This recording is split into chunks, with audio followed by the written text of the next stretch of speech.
I was sitting in the car outside Miller's pub, staring through the Rain Street windshield, my breath fogging up the glass. I was not supposed to be here. She was not supposed to be here. Megan told me she was meeting Claire for dinner. Some girls' night catch-up at our usual Italian spot across town. She had looked me right in the eyes when she said it, smiled, kissed me on the cheek. But Claire had called me an hour ago. "Hey, tell Megan to call me when she gets home," she had said casually. "We still on for dinner tomorrow." I have not seen her in weeks. Something in my stomach twisted. My voice came out steady. "Wait, she said she was meeting you tonight." Pause. Then Claire's voice sharpened. "No, she did not." My ears rang. I barely remember making up some excuse before I hung up. 5 minutes later, I was in my car, driving too fast, chasing a hunch that tasted like poison in my mouth. And now here I was, watching my wife step out of a black sedan, not an Uber, but a car she knew, a car that belonged to someone she felt safe with. I could not see the driver's face. But I saw her. She was not fumbling for her purse or checking her phone. No, she was laughing.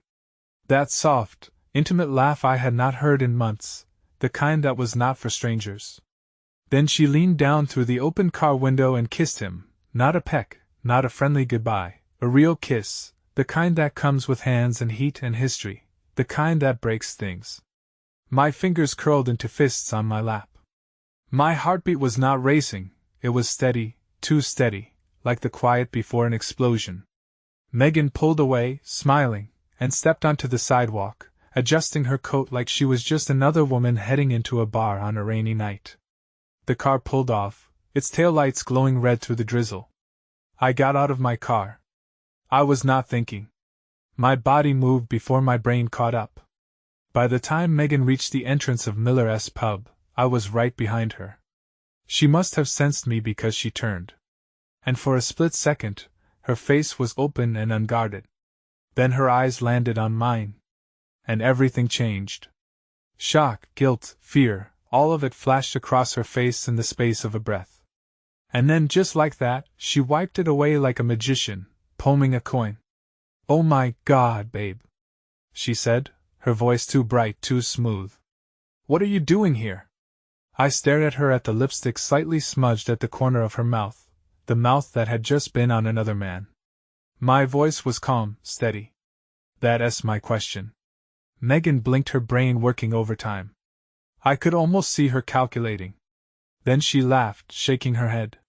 "Wait, are you following me?" She crossed her arms, playing offended. "What the hell, Jason? That's insane." I said nothing. She tilted her head. "Why are you looking at me like that?" I took a slow step forward. "Who was he?" Megan rolled her eyes. "Jesus, no one, just an old friend. He gave me a ride because of the rain." "What is your problem?" I knew she was lying. And she knew I knew, but she was doubling down. Something inside me shifted. A door locked, a switch flipped. I took out my phone, opened the call log, turned the screen to her. "Claire called." She froze. "She wanted to know why you have not seen her in weeks." I said, "Since apparently you were supposed to be with her tonight." Megan did not even flinch. That as she let out a short, breathy laugh. "Oh my God, Jason, think Claire's an idiot. She probably got the dates mixed up. Jesus, I swear, you get the craziest ideas in your head." I stepped closer, lowering my voice. "Stop." Megan's mouth snapped shut. I stared at her, waiting, giving her one last chance to tell me the truth. She did not take it. Instead, she let out an exasperated breath, shaking her head like I was the problem. Like I was wasting her time. "You know what?" She threw up her hands. "Believe whatever you want. I do not have to explain myself to you. I came here for a drink, not an interrogation." Then she turned on her heel and walked into the bar like I did not exist. Like our marriage was not burning down around her. I watched her go. My pulse slow and heavy in my ears. 10 years together, 10 seconds to end it. Now she watched me walk away for good, that I did not follow her inside. I did not need to. The moment Megan turned her back on me, she made a choice. And so did I. But I was not going to disappear quietly. I took a breath, forcing down the hurricane inside me, and walked back to my car. I sat there for a moment, gripping the steering wheel, my mind a mess of static and fire. Then, without thinking twice, I picked up my phone and called her mother, not a text, not a voicemail, a direct call. She answered on the second ring. Jason, hey sweetheart, everything okay? I smiled, a real sharp-edged smile. Hey Linda, thought you should know Megan's out tonight with another man. Silence. Then a quiet, careful what? I kept my voice calm, controlled. I caught her kissing him, lying straight to my face about where she was.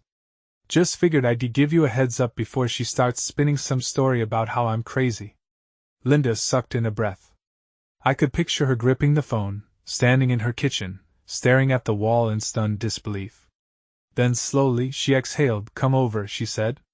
Right now. I was already putting the car in drive. Linda lived 15 minutes away. I pulled into the driveway, cut the engine, and sat there for a moment, watching the rain slide down the windshield. Part of me still could not believe this was real. That Megan had the nerve to look me in the eye and lie like that. Not just lie, gaslight me like I was some fool she could manipulate. I got out of the car, slammed the door shut, and walked up to the front steps. Before I could knock, the door swung open. Linda stood there barefoot in pajama pants, her face a mix of shock and pure rage. Tell me everything. I stepped inside. The living room was warm. The air thick with the smell of coffee and the faint scent of lavender from the candle burning on the table. I sat down on the couch, elbows on my knees, staring at the floor as I spoke. I told her everything, how Megan lied about being with Claire, how I caught her outside Miller's pub, kissing some guy in his car, how she did not even try to come up with a decent excuse. Just rolled her eyes, acted like I was insane, then walked inside like I was nothing. Linda sat there, gripping her coffee mug so hard I thought it might crack. When I was done, she let out a sharp breath and stood up abruptly. I'm calling her. She did not wait for me to respond. She grabbed her phone, walked into the kitchen, and dialed. I heard it ring once, twice, then Megan's voice, casual, Hey Mom, what's up? Linda did not waste a second. Get your ass over here. Now silence. Then a nervous laugh. It's kind of late. See, not this wait until I said now, Megan, or I'm coming to find you myself. Another beat of silence. Then reluctantly, Megan muttered fine. Linda hung up and turned to me, eyes blazing. She's on her way. I just nodded. Good. I was not going to let her lie her way out of this. Not this time. 20 minutes later, headlights flashed through the window. A car door slammed outside. Then came the knock, sharp, impatient. Linda opened the door, and there stood Megan, hair damp from the rain, coat still buttoned up. Her expression flickered with something. Annoyance, nerves. But the second she saw me sitting on the couch, her eyes darkened. You've got to be kidding me. She muttered, stepping inside. Jason, what the hell are you doing here? Linda shut the door behind her. Sit down. Megan rolled her eyes but obeyed, dropping onto the couch across from me, her arms crossed. She did not look guilty. She looked pissed. I leaned forward, resting my forearms on my knees. My voice was low, steady. Tell your mom where you were tonight. Megan's jaw clenched. I already told you. I went for a drink. With who? Her fingers dug into her arms. A friend. I let the silence stretch. Let her squirm. Then Linda spoke, her voice ice cold. Do not lie to me, Megan. Megan flinched. Just for a second. Then she forced a scoff, shaking her head like we were both crazy. Jesus, you guys are ridiculous. I got a ride from a friend. That's it. I do not see why you kissed him. That shut her up. Her whole body stiffened. Her mouth opened, then closed. And for the first time all night, I saw real fear in her eyes. Linda inhaled sharply. Oh my God! Megan snapped her head toward her. Mom, do not. Do not what? Linda's voice rose. Do not believe my own son-in-law when he tells me he caught you cheating. Do not be furious that my daughter is a liar, and she cut herself off, pressing a hand to her forehead. I cannot believe this. I raised you better. Megan's face flushed. I did not cheat. I laughed. A dry, humorless sound. You seriously expect me to believe that? Megan turned to me, eyes flashing. You being insane, Jason. You reacting like I slept with the guy. It was just a stupid kiss. It did not even mean anything. Linda's gasp was sharp. My entire body went still. And Megan knew she messed up. She sucked in a breath, but it was too late. The damage was done. I stood up, towering over her. Wow, I said, voice eerily calm. You finally told the truth. Megan shot up to her feet. Oh, screw you. You blowing this way out of proportion. Linda slapped her. It was not hard, but it was not gentle either. Just a sharp, stinging crack that echoed through the living room. Megan stumbled back, eyes wide. Mom. Linda pointed a shaking finger at her. I am ashamed of you. Megan's mouth opened and closed, stunned into silence. I grabbed my jacket, my voice low. I'm done. Megan snapped out of it. Wait, Jason. But I was already at the door. I yanked it open, stepping into the cold night air. Megan lunged forward, grabbing my arm. Jason, please. I looked down at her hand, then back at her face. And I said, do not touch me. Then I walked out. And for the first time in 10 years, I did not look back. I drove aimlessly for a while. The street lights blurring into long, golden streaks against the wet pavement. My phone vibrated over and over, Megan calling, texting, leaving voicemails. I did not read them. Did not listen. I already knew the script. She'd be flipping through the stages of manipulation like a seasoned actress. First, rage. I was overreacting, being dramatic, twisting things. Then, victimhood. It was just a kiss. I was controlling. It was not what I thought. And if those did not work, she'd fall back on nostalgia. 10 years, Jason, 10 years together. Are you really going to throw it all away? Funny. That's exactly what she had done. I turned onto an empty highway, letting the car eat up the distance between me and the wreckage I was leaving behind. My mind was still burning. But beneath the fury, something colder had settled in a realization. She was not sorry for what she did. She was sorry she got caught. That's what made it unforgivable. I checked the time. Nearly midnight. There was only one place I wanted to go. I pulled into my brother's driveway, cutting the engine. The house was dark except for a faint glow in the living room. I knocked, then knocked again, louder this time.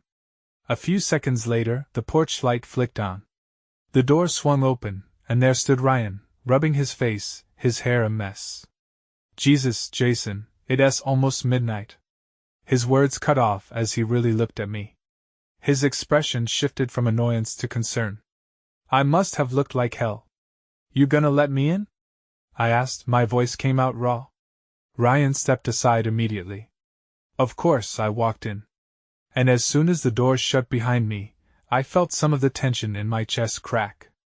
I had not even realized I'd been holding my breath. Ryan did not ask questions. Not yet.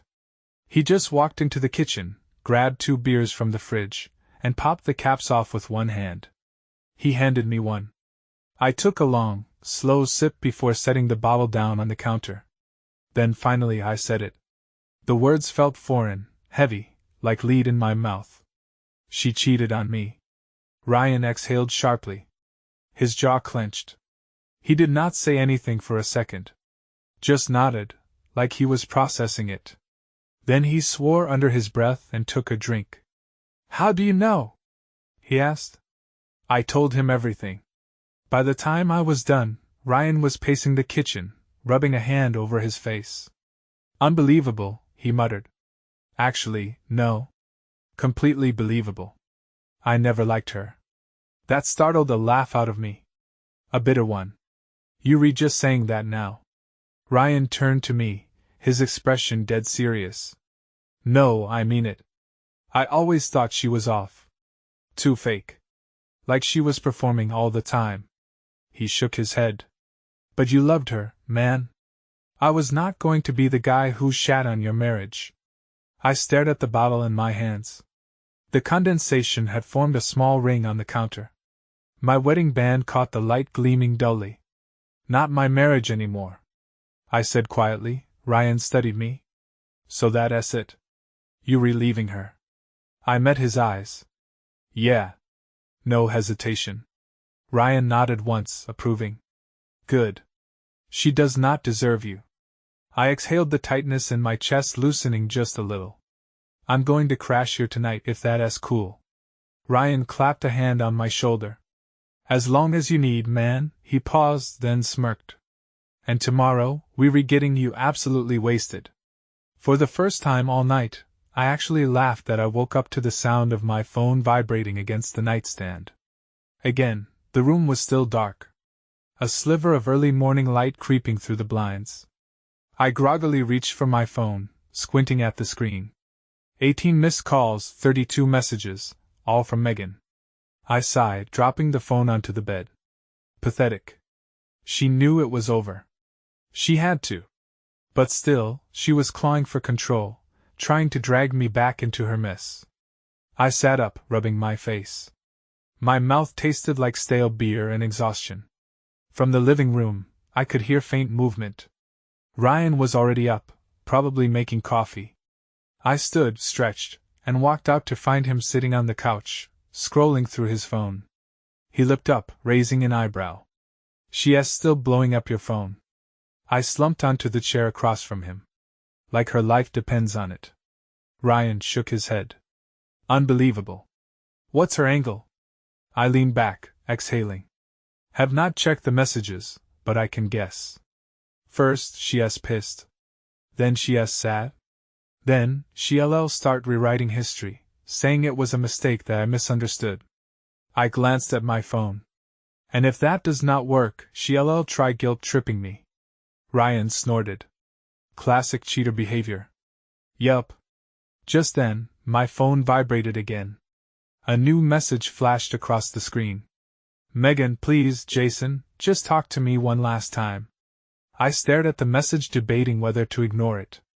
But something in my gut told me this was not going to go away on its own. Ryan must have seen my face. Do not tell me you're actually considering it. I ran a hand through my hair. I just want to see what she says. Not because I'm forgiving her. I just want to hear her squirm. Ryan studied me for a second. Then smirked. All right. But take the car with the dashcam. Just in case she tries to pull some crazy, he attacked me stunt. I laughed dryly. Jesus, I would not put it past her. I grabbed my keys and headed for the door. Megan had asked me to meet her at our apartment, the place we had shared for years, the place that now felt like a crime scene. I parked outside, gripping the steering wheel for a moment before getting out. The second I stepped into the apartment, I smelled her perfume, that floral, sickly sweet scent I used to love. Now it made me want to gag. Megan was standing in the middle of the living room. Arms crossed, face carefully arranged. Not too angry, not too sad. Just enough vulnerability to seem sincere. She was playing a role. Jason, she breathed, taking a step forward. Thank you for coming. I did not answer. I just leaned against the wall, arms crossed. Say what you need to say. She bit her lip, eyes shimmering with unshed tears. A performance. I messed up. She whispered, I was stupid and selfish and I hurt you. But it was not what you think. I tilted my head. Enlighten me. Megan took a deep breath. It was a mistake. A weak moment. I was lonely, Jason. You've been so distant lately. And I laughed right in her face. Megan's eyes widened. Why are you laughing? I shook my head. You're seriously trying to blame this on me? Megan, you planned this. You lied. You told me you were with Claire while you were with him. That's not a weak moment. That calculated betrayal. She flinched but recovered quickly. I did not sleep with him. I raised an eyebrow. Oh, so you just passionately kissed him in a dark car for fun. Megan's face darkened. It was a mistake. She snapped, her voice rising. But it did not mean anything. You were seriously going to throw away everything over one stupid moment? I stared at her. You already threw it away. Tears welled in her eyes. Jason, please, we can fix this. We love each other. I took a slow step forward, lowering my voice. You do not love me, Megan. If you did, you would not have done this. You would not have lied to my face. Gaslit me. And then acted like I was crazy for catching you. She sucked in a breath, chest rising and falling quickly. She was losing control. You know what? She spat. Fine. If you want to throw your life away over one little mistake, go ahead. But do not act like you're some perfect saint, Jason. I scoffed. Oh, here we go. She stepped closer, eyes blazing. You think you were the perfect husband? You think you never screwed up? Maybe if you had been more present, more affectionate, more of a man, I would not have needed to find it somewhere else. There it was. I smirked. And there it is. The truth. Megan hesitated, realizing her mistake. But it was too late. I shook my head. You did not make a mistake, Megan. You made a choice. And now you get to live with the consequences. I turned to leave. But her voice sharpened. You were never going to find someone better than me, Jason. She hissed. You'll regret this. I stopped at the door, looking back at her. You know what's funny? I said, smiling coldly. What? She snapped. I do not regret leaving. I regret wasting 10 years on you. Then I walked out. And this time, I knew I would never come back, that I did not go back to Ryan's place right away. I needed air, needed space. I drove aimlessly. The city passing by in a blur of neon lights and wet pavement. My phone kept vibrating in my pocket. But I ignored it. Megan had nothing left to say that I wanted to hear. Eventually, I found myself parked outside an old diner on the edge of town, a place I had not been to in years. Back when things were good. Megan and I used to come here late at night, splitting milkshakes, laughing about stupid things. I should have felt nostalgic. Instead, I felt nothing. I walked inside, the bell jingling overhead. The place was nearly empty. Just a few truckers hunched over their coffee, a waitress wiping down the counter. I slid into a booth by the window and ordered black coffee. The moment the cup hit the table, I let out a long breath. It's over. For the first time since this nightmare began, the realization truly sank in. No more Megan. No more excuses. No more pretending everything was fine. I should have felt broken. Hello? Instead, all I felt was light. Then my phone rang again. I glanced at the screen, not Megan. Linda, I hesitated before answering. Yeah, her voice was quiet. Controlled. I just kicked her out. I sat up straighter. What? Linda sighed. After you left, she started screaming, blaming you, saying you were overreacting, that it was not a big deal. I told her if she really believed that she could pack her things and get out of my house. I blinked. I had not expected that. And Linda let out a humorless chuckle. She threw a fit, called me a traitor, said I was choosing you over my own daughter. Her voice hardened. I told her I was choosing the truth. I did not realize how much I needed to hear that until right now. Thanks, Linda. I murmured. I mean it. You do not need to thank me, Jason. I do not know who she has become. But I know this is not the girl I raised. I did not respond. There was nothing left to say. Linda sighed again. Where are you? Some diner, I said, just needed to clear my head. Good. She said firmly, take your time. And Jason. Yeah, do not go back to her. Not ever. I exhaled. I would not. I hung up staring at my coffee. 10 years together. 10 seconds to end it. Megan thought I'd come crawling back, that I'd crack under the weight of our history. She was wrong. I pulled out my phone, scrolled to her contact, and without hesitating blocked her. Then for the first time in years, I drank my coffee in peace. I did not go home that night. Not to Ryan's, not to the apartment. Instead, I drove nowhere in particular, just away from the lies, the manipulation, the memories that now felt like a sick joke. I ended up at a cheap motel off the highway, the kind with flickering neon signs and cigarette burns on the blankets. I paid in cash, walked into the tiny, musty room, and collapsed onto the bed. For the first time in days, I let the exhaustion hit me. Everything was sinking in now, not just Megan's betrayal, but the sheer audacity of it. The way she lied so easily, so confidently, even when caught red-handed. And the worst part, this was not new. The more I thought about it, the more I realized Megan had always been like this, manipulative, dismissive, selfish. She just used to be better at hiding it. I thought about all the times she made me doubt myself. The way she'd twist my words, make me feel crazy for questioning things. The silent treatment, the little digs at my confidence, the way every fight somehow became my fault. I let it all flood in every red flag I ignored. And then something strange happened. I laughed, actually laughed, because for the first time in 10 years, I finally saw it clearly. I was not the fool who lost Megan. She was the idiot who lost me. I woke up the next morning to a pounding headache and a dozen unread messages from Ryan. Ryan, dude, where the hell are you? Ryan, call me. Ryan, seriously, Jason, I'm about to start checking hospitals. I sighed, rubbing my temples, and called him back. Jason, he barked the second he picked up. What the hell, man?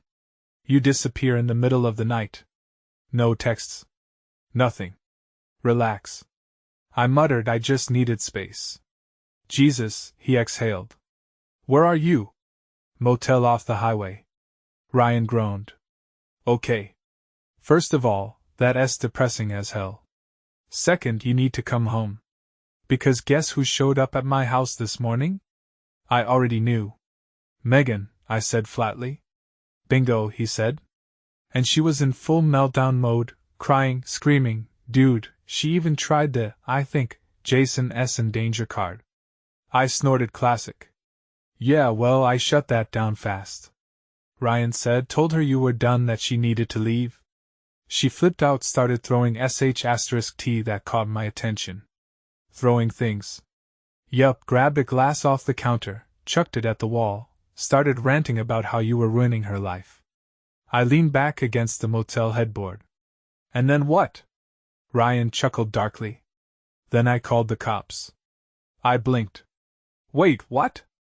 You heard me, Ryan said, not pressing charges or anything. But I wanted a record of this *T.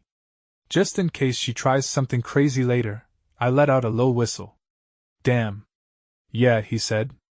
And the best part, when the cops showed up, she went full performance mode, started sobbing, saying she just lost control.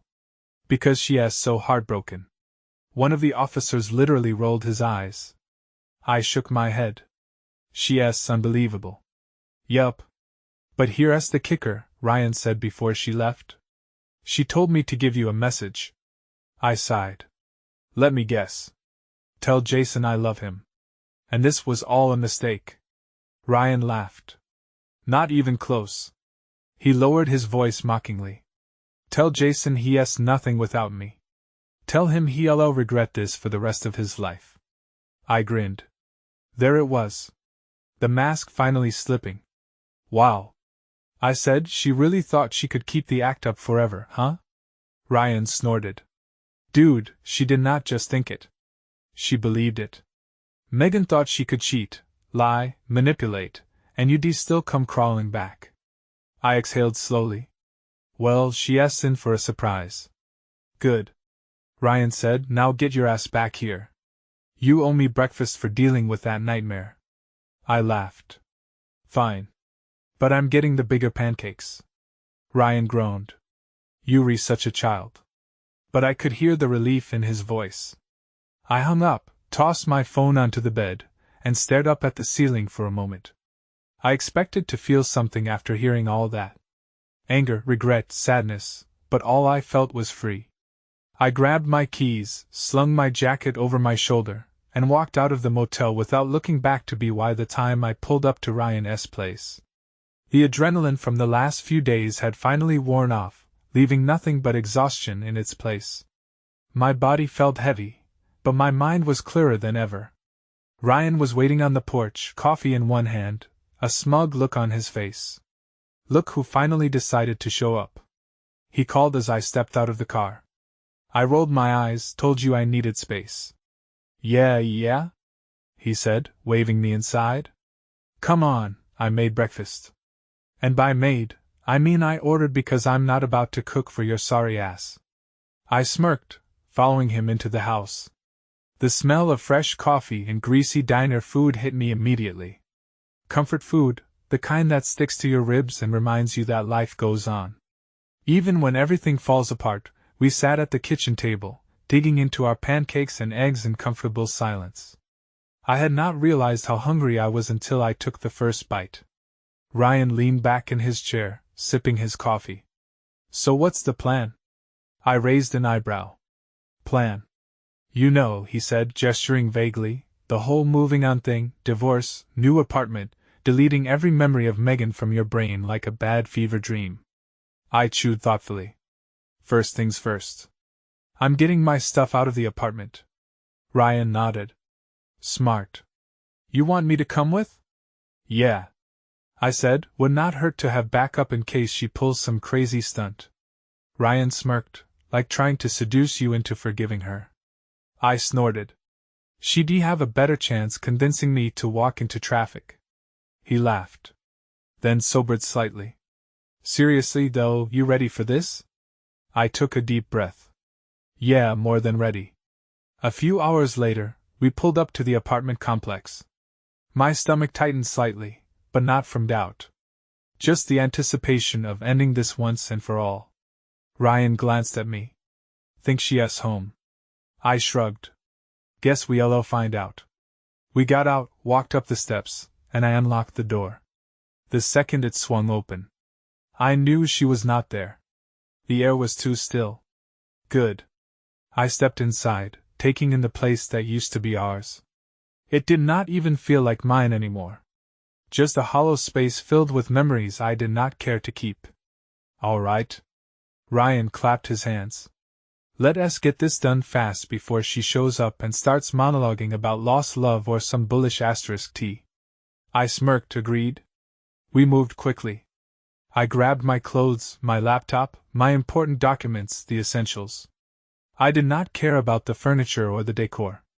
Megan could keep all of it halfway through packing. I spotted something on the kitchen counter. A letter. Ryan noticed my expression. Oh, what's that? I walked over, unfolding the paper. Megan's handwriting. Messy, rushed. I skimmed the first few lines, already feeling a headache forming. Jason, I do not even know where to start. I see you not believe this is happening. I miss you. I love you. I know I messed up. But does not 10 years mean anything? Are you really willing to throw it all away? I was weak. I was stupid. But I never stopped loving you. I sighed, tossing the letter onto the counter. Unbelievable.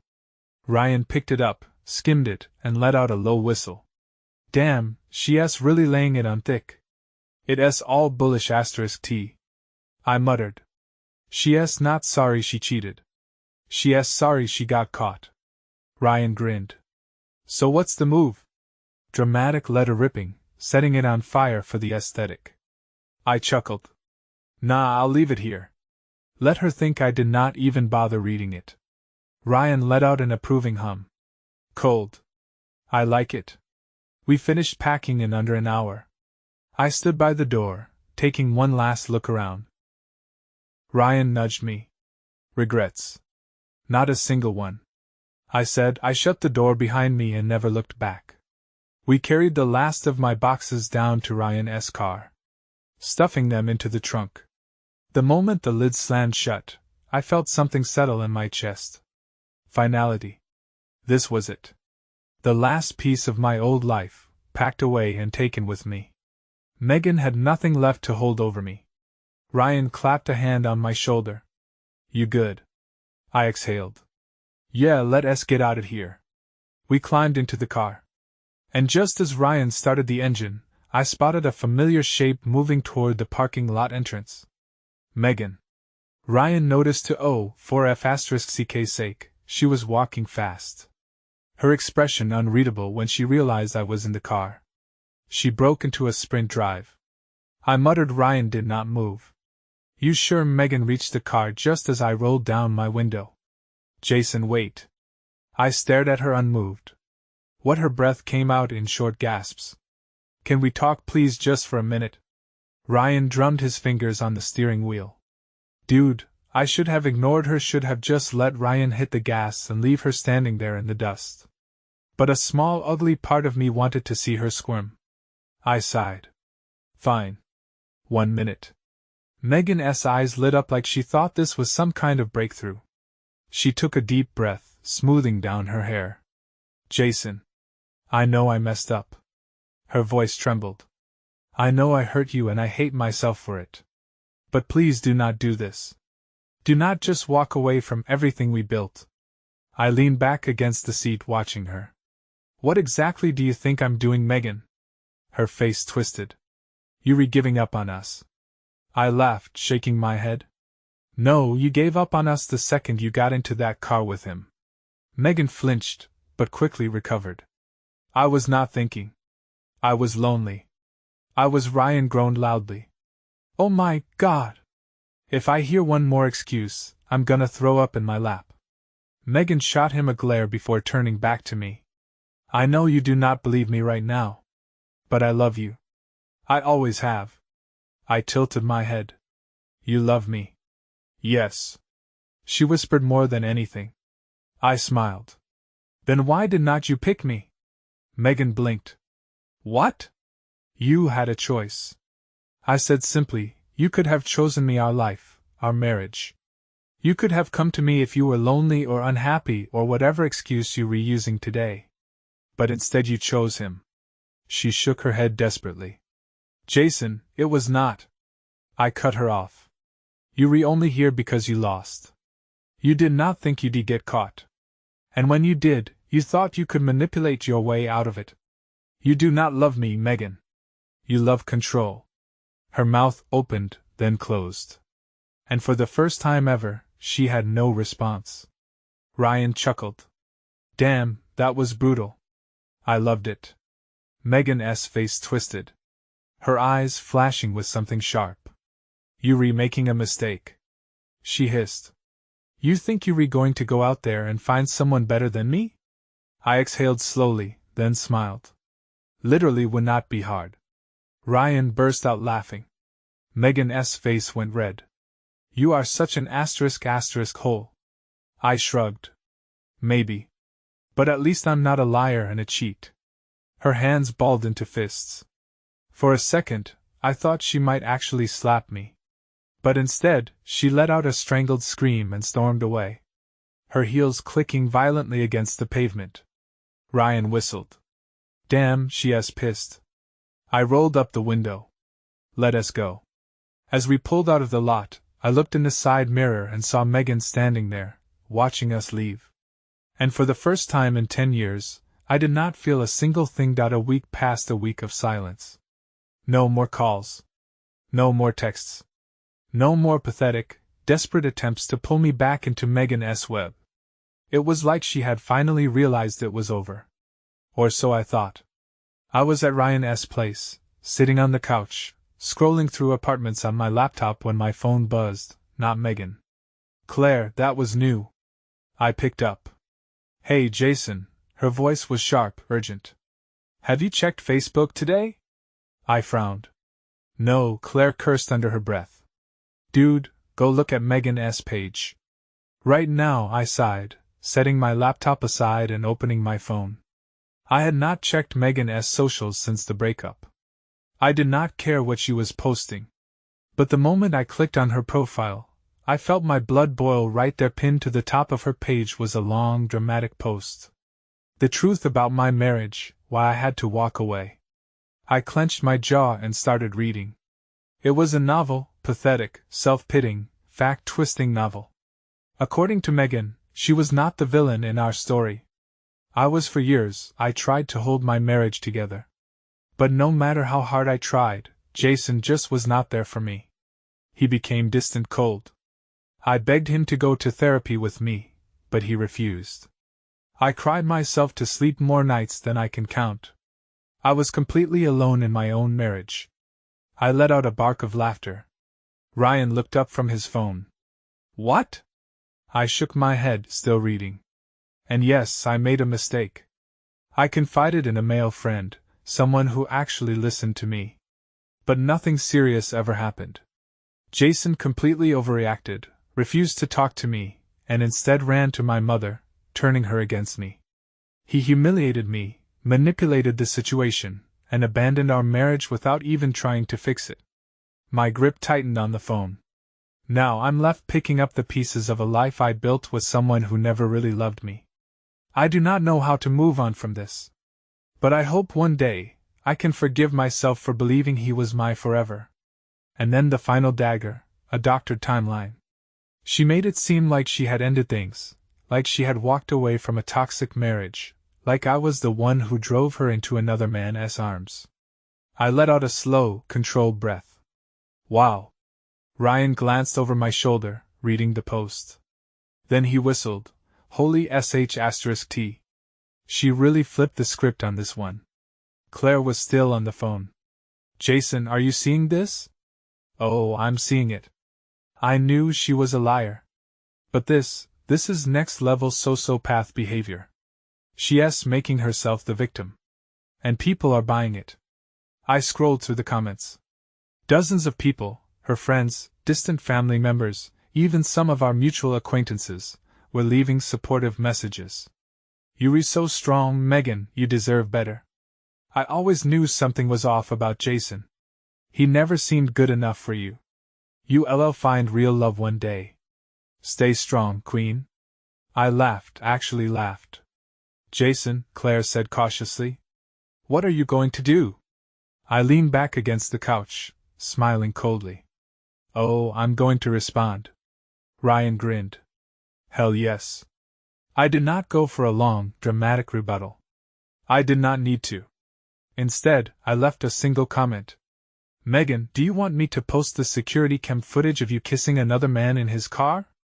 Or should we keep pretending this never happened? Then, I sat back and waited. Within minutes, her entire post imploded. People started asking questions, demanding receipts. Others who had blindly supported her suddenly went silent. And Megan, she deleted the post. Just like that. I smirked. Checkmate. Ryan howled with laughter. Dude, that was beautiful. No long explanation, no dramatic essay. Just one cold-blooded kill shot. Claire texted me a few minutes later. Claire, dude, she deleted the whole thing. She's probably losing her mind right now. Me good. I did not hear from Megan after that. Not that day. Not ever again. It was over. Really over. No more Megan. No more manipulation. No more pretending. She had played her last card, and I had ripped it to shreds with a single comment. I could picture her now. Sitting in her apartment, seething, knowing she lost control, knowing she could not spin her way out of this one. And the best part? She knew I was not coming back. A week passed. Then another. I moved out of Ryan's place and into my own apartment. Nothing fancy, just a simple clean space that felt like mine. I did not bring much with me. Did not need to. Felt good. Walking into a place that was not filled with ghosts of a dead marriage. I was free. Ryan helped me move, of course, but he also insisted on a celebration. New apartment, new life, he had said. We were getting drinks. And that's how I found myself in a crowded bar 2 weeks later. A whiskey in my hand, surrounded by laughter, music, and a buzz of conversations that had nothing to do with my past. Felt good. Normal. Like I had finally stepped out of a storm and into something real. Ryan nudged me. You look like you're actually enjoying yourself. Weird. I smirked, taking a sip of my drink. I am. He grinned. That's what I like to hear. And then, just as I was starting to think this was the first night in forever where Megan was not on my mind, someone slid into the seat next to me buy me a drink. I turned. She was beautiful, not in a forced Instagram filter way, just real, bright eyes, dark hair, a smirk that told me she knew exactly what she was doing. I raised an eyebrow. You always ask strangers for drinks. She tilted her head, pretending to think. Only the ones who look like they have a good story. Ryan choked on his beer. Oh my God! He muttered under his breath. I ignored him, leaning in slightly. And what makes you think I have a good story? She shrugged. Call it a feeling. I studied her for a second. Then I smiled. All right, I said, but only if you tell me your name first. She grinned. Emma, nice to meet you, Emma, I said, signaling the bartender. And just like that, Megan became nothing more than a bad memory.